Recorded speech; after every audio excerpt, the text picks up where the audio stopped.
One of the great jazz CDs, probably the greatest jazz CD ever recorded, was Miles Davis's Kind of Blue. And the playing of Miles Davis on that thing is a really classic example of the importance not just of the notes we choose, but of how we play them. I'm going to mention a couple really quick things here about getting yourself to swing, is what we call it in the jazz world.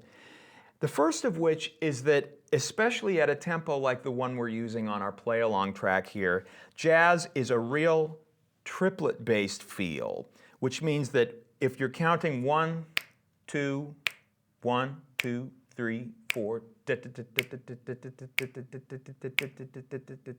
it's rolling as a triplet thing. To express that on the piano, we might hear it like this.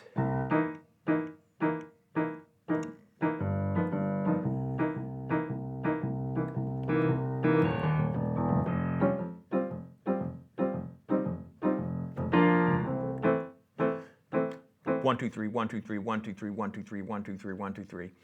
And when you play a jazz line, we're usually only playing the first and third of those triplets, but check out the difference. I'm going to play our little scale, our tool here, in straight time.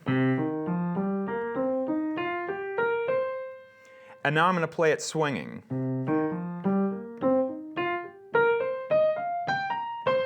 You can hear 1, 2, 3, 1, 2, 3, 1, 2, 3, 1, 2, 3, 1, 2, 3, 1, 2, 3, 1, 2, 3. I can't do it with my mouth, but that's the essence of it. So that's what's called a swing feel. And if we can keep a real triplet thing rolling, we're 90% of the way to getting a jazz feel going. The other thing about jazz is that it's kind of a music that we want to produce a certain sense of relaxation even when it's exciting. So to do that, we play just a little bit behind the beat. And this is something that if you can get in the hang of this, you'll be phrasing great. It adds a lot of importance to everything you play. It adds gravity to the things you're playing. And that lets the simplest little phrase sound very musical. And this is what Miles Davis does so brilliantly on Kind of Blue. Let's play our little track here, and I'm going to talk a little bit about the feel as I play. Let's go ahead and play maybe the way that you would do this if you were playing a classical exercise.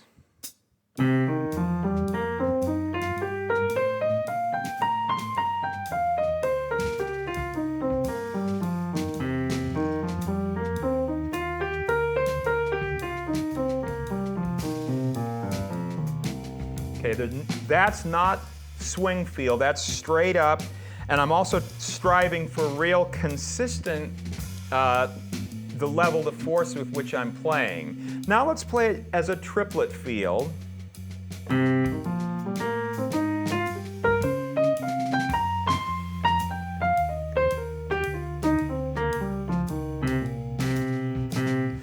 One, two, three, 1, 2, 3, 1, 2, 3, 1, 2, 3, 1, 3, 1, 3, 1, 3, 1, 3, 1.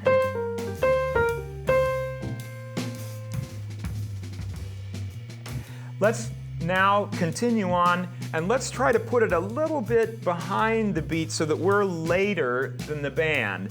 And when I practice, I am constantly experimenting with this. Sometimes I take it to absurd extremes. I'll show you those in a minute. Right now, let's just try to get right behind the beat so that we're adding that gravity, that importance to what we're playing.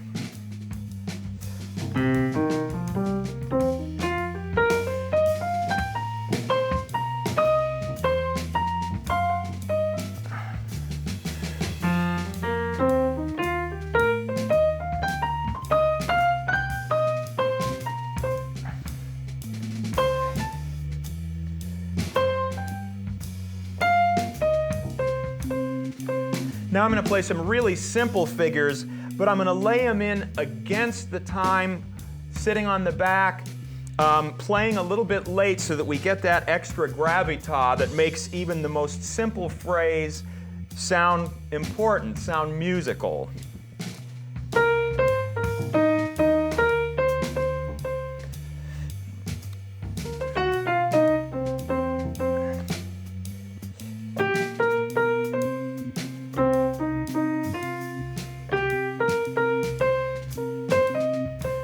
Okay, so there's some stuff way behind the beat. Let's play a similar thing but play right on the beat. And it's still cool, it's okay. There's some piano players that play like this, but it's missing that sense that you're playing something important.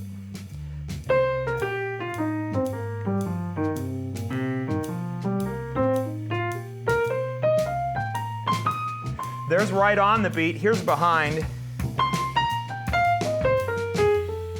You can hear even just that little short stretch of a phrase. If you're playing back, musicians we call it laying back, you give your playing a real, just a weight to it, I guess is how I'd put it. And that's the key to making even the most simple thing sound like really cool music. It's the art of Miles Davis.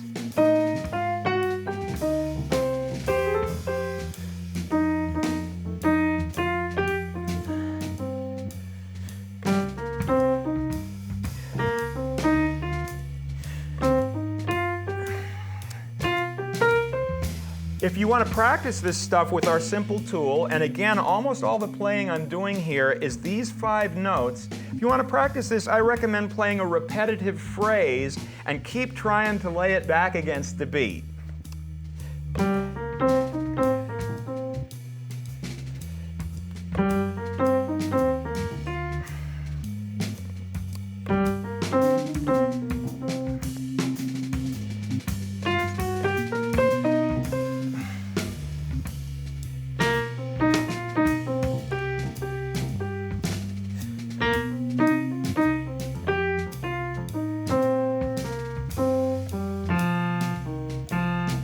There I'm doing some motivic playing also. I'm taking a simple idea and expanding it in some way. I might mess with the time, I might mess with the notes I'm playing, but keep the time.